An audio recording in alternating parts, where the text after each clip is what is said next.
Hello, everybody. I am joined today by the great and powerful Andy Crestodina, who, for me, has been one of the people at the forefront of using AI in marketing and sort of dealing with the flood of AI content and what are we going to do about this? The old things aren't working, so that's he's the guy I wanted to talk to today. And I thought if I'm going to talk to him, I might as well share it with you guys so everybody can benefit together, and hopefully Andy gets a little more exposure. Not like he needs it. So anyway.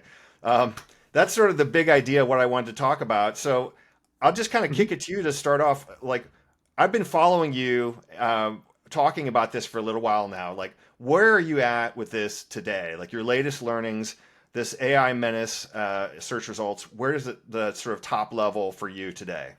Mm. I come at it just from my own point of view and my own experiments and testing. A few conclusions that you don't hear every day in social streams. One is that AI is better for doing gap analysis than for doing writing. I use it every day for audits of things. Hmm. What's missing from this? How could this perform better? How could this align better with the reader or the audience? So I don't really care about using AI for efficiencies. I care about it for finding deficiencies and creating higher performing stuff.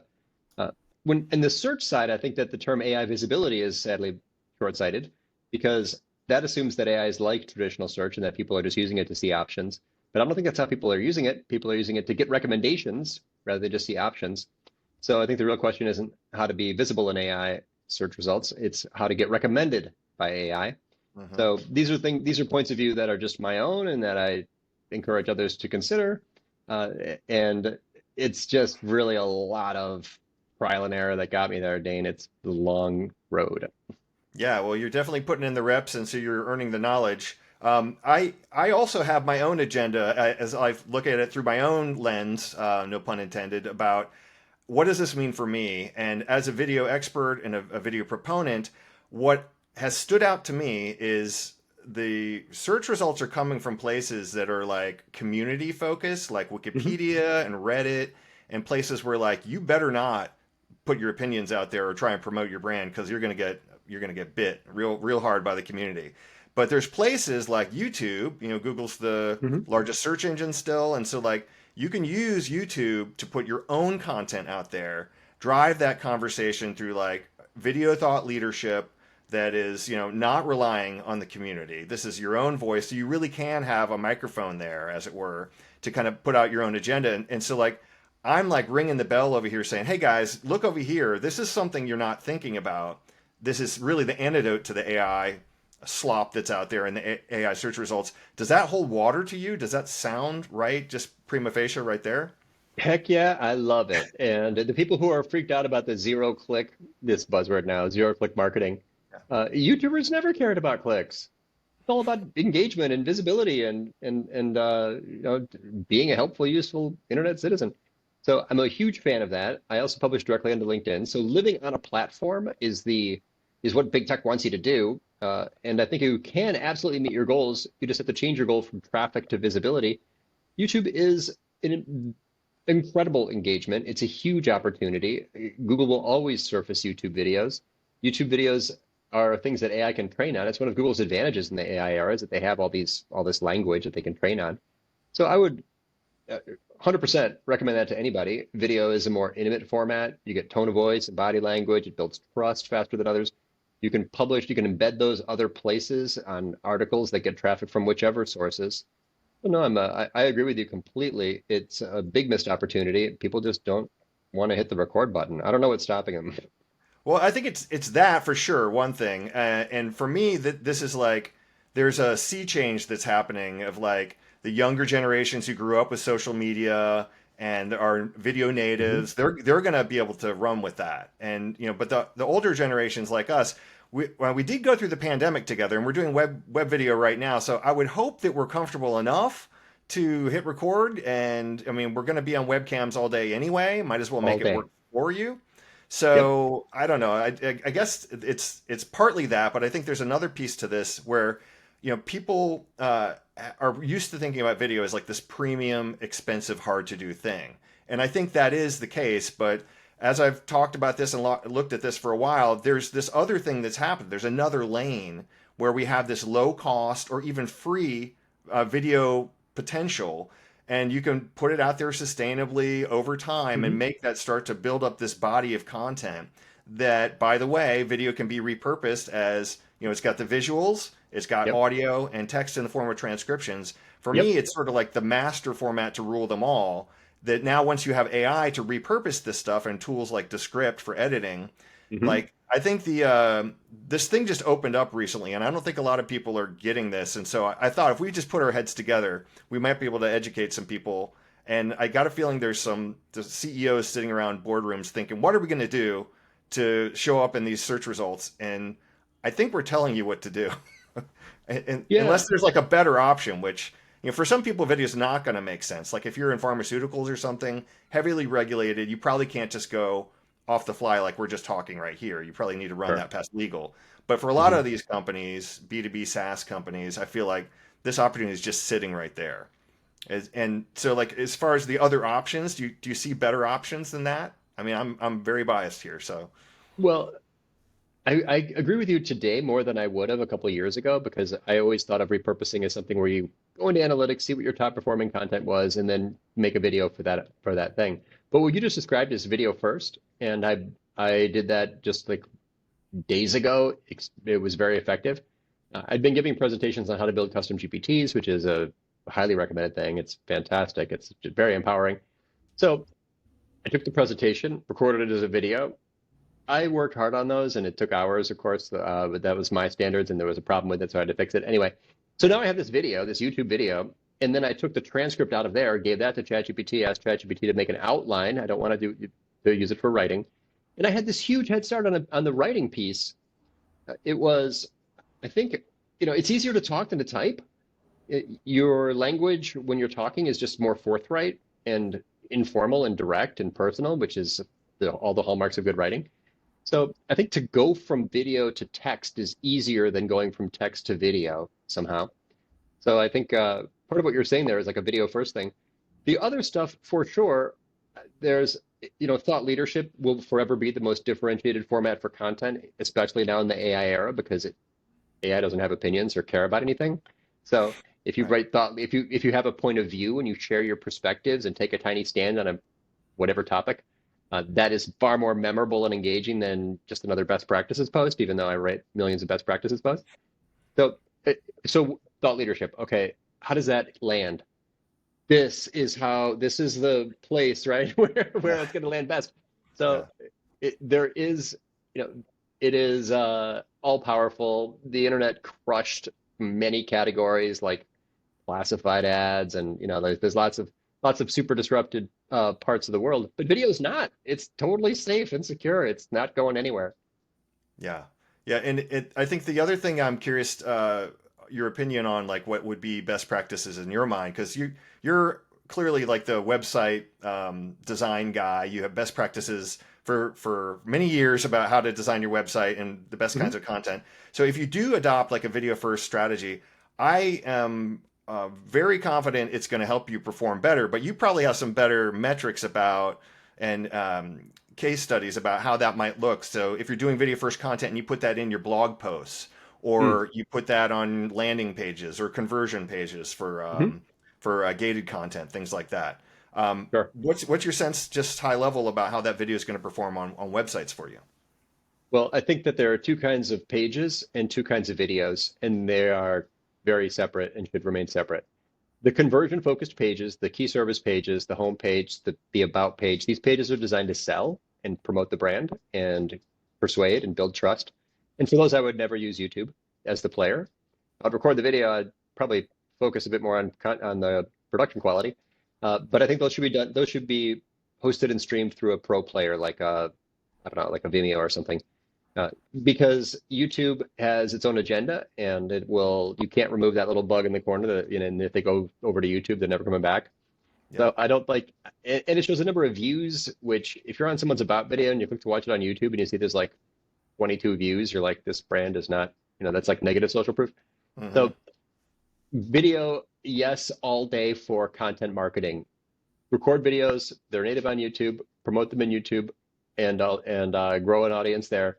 Embed them in at the top, near the top for the related article. or put them in all kinds of articles if they're relevant. And that will improve engagement. Everyone can see in analytics, it takes a minute to set up, but there's reports where you can see the change in engagement for people who did and did not trigger the video view event, it's called. And you'll see that there's just lots more engagement for people when they watch. The time on page is like 5 times longer, of course, not weird. But that and embedding videos on into your content also juices your views and supports, that's what YouTube wants. So it can jumpstart your channel. Yeah. But I really think that the trust building content marketing videos aren't really appropriate. I see YouTube embedded on homepages. And then when the video ends, it's like, the comedians I like to watch and like that. Why do there should never be a user experience where cat videos and their favorite comics are, Yeah. In the player on their homepage. It's just not the right player. Yeah, it's someone who's not thought through the strategy, or they did it as an afterthought. Afterthought. Someone was talking about YouTube being the place where corporate videos go to die. It's sort of like the graveyard where like, oh, we'll just throw it on YouTube. Like, well, that's not Yeah. really a thought out strategy. Not only are they bad for the page, but they're bad on YouTube because YouTube isn't a place where people go to watch promotional videos. Right. You want to build a YouTube channel with a bunch of testimonial videos? Testimonial videos are an all-powerful format. It might be like there are no websites with enough testimonial videos. It's like one of the most powerful things. It changes the messenger to the audience. It's the best message, the best messenger. It's the most upgraded format. It's the most, power. It's evidence and proof. They're Yeah. fantastic. But who goes to YouTube to watch that? Yeah, I would never put them there. Yeah, someone on YouTube's watching everything, I guess. But yeah, your point is well taken. I've had the experience where like because video is still kind of new for a lot of people and like it's changed so much pretty quickly, Hmm?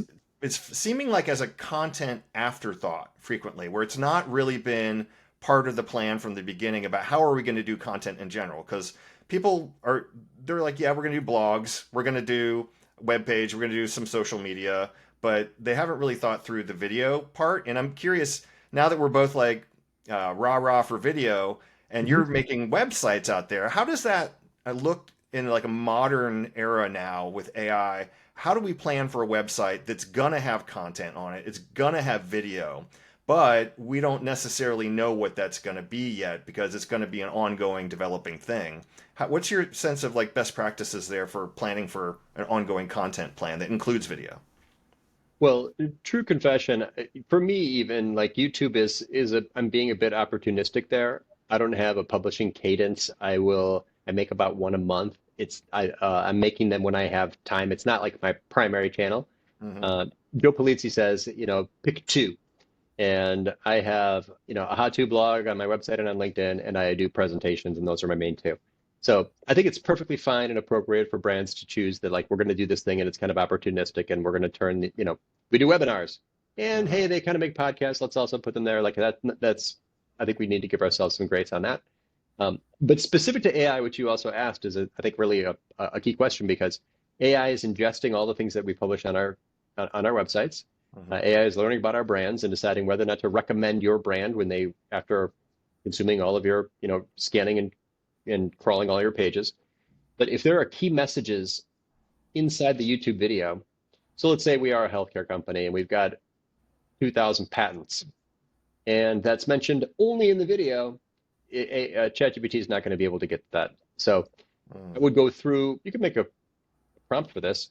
Take the transcripts out of your conversion focused videos and have it pull from those any proof points that don't also appear on your pages and just make sure that stuff's also text because the likelihood that AI recommends your brand when the visitor, has a 10-minute conversation about who to reach out to, Hmm. uh, the, the, the key to winning that recommendation and what I think of as like word of mouth.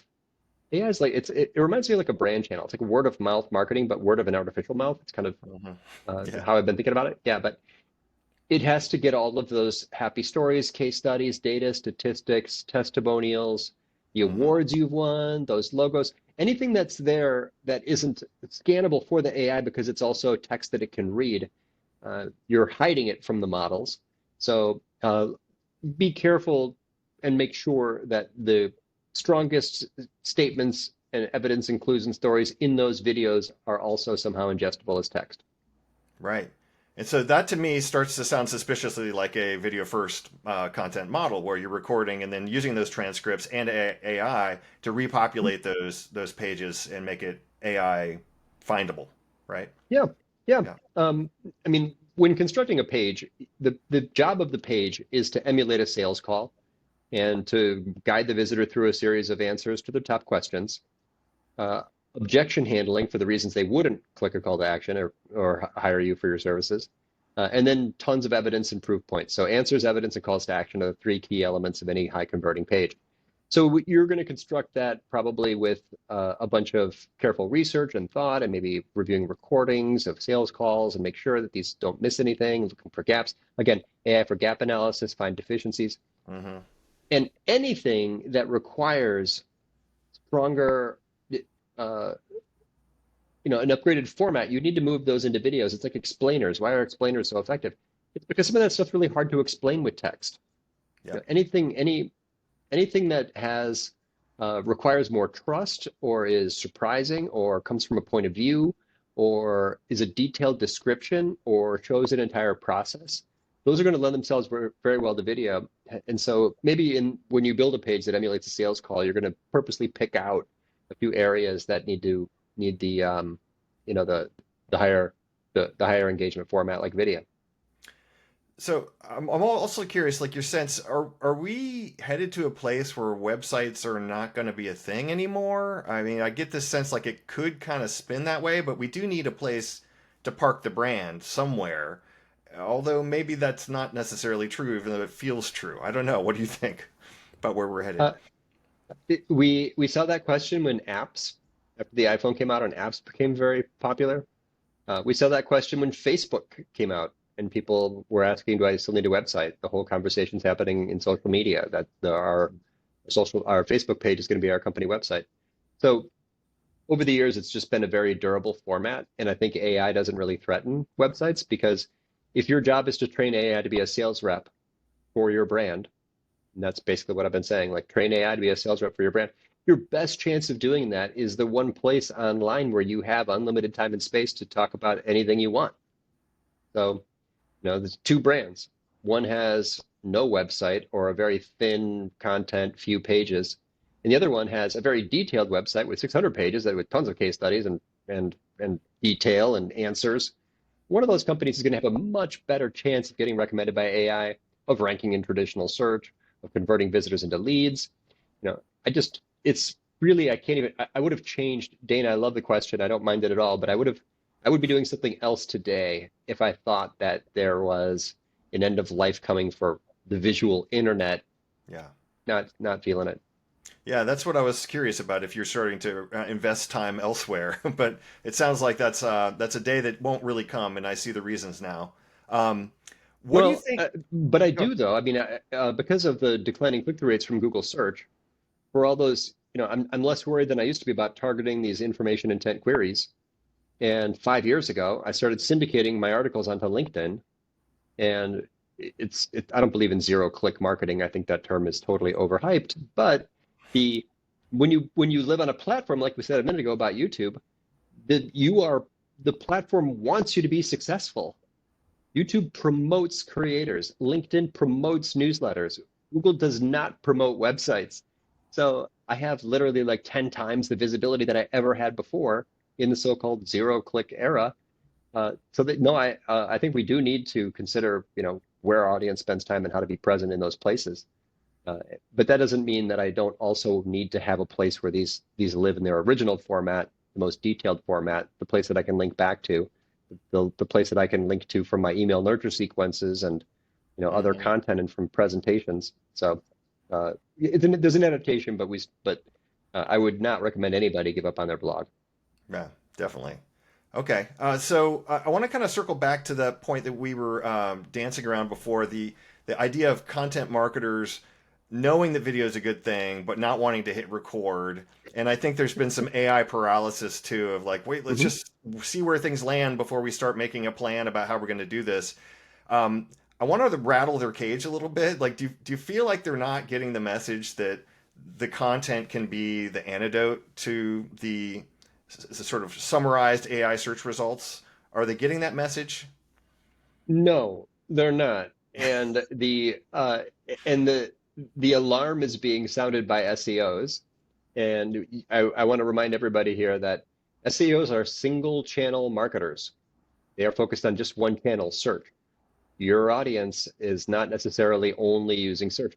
There's more to life than rankings. I mean, that's what about email? What about social? I just told you my visibility is like way higher than it ever used to be, simply because I'm using other channels.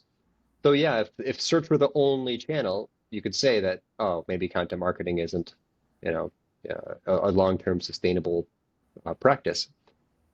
So yeah, I think you have to think more broadly. You have to think about how content can support the sales cycle. Like you can send it directly to prospects, how content can be thought leadership, how you can write for other people, not just yourself. You can put content all over the web. You can write for, is there an industry publication or a trade magazine or is there a blog or how can you be in the places where your audience is already spending time?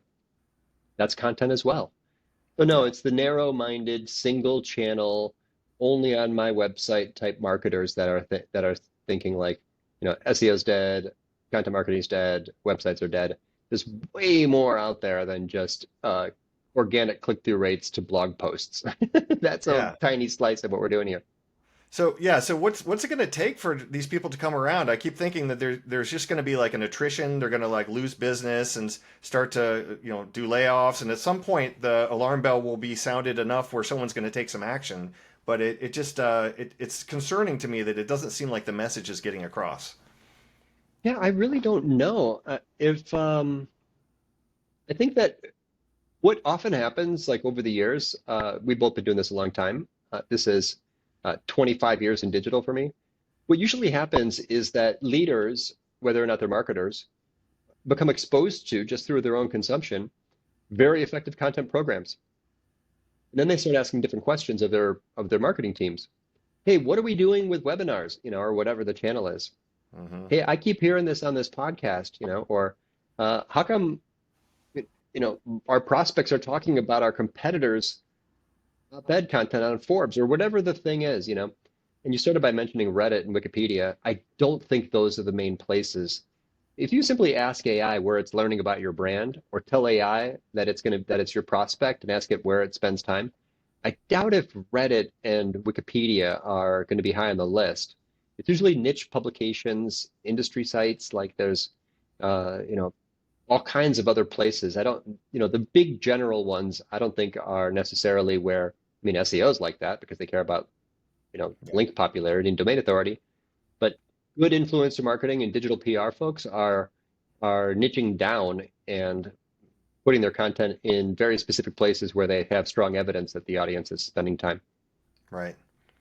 Yeah. So I feel like we're at this point where, like, if we want to give the audience that's watching this, like, a parting thought about, hey, after what we just talked about, video and AI, here's like some things that you can do now to start to move the needle. Maybe do some internal education, get those ideas in front of your CEO that are actually going to get you some budget to do the things that you know are going to help. Do you have a sense of like what are the things that they need to hear for a next step? And it could be your upcoming webinar. Well, there's lots of webinars coming up, but I would say that the improvements to digital marketing should go from the bottom of the funnel upwards. So focus on the bottom of the funnel first. Make sure your calls to action work hard and that your pages are detailed and that they do good objection handling. Do conversion optimization first, and then think about the channels such as search and do search optimization. So yeah, a higher converting page gets better performance from any marketer or from any visitor that came from any traffic source.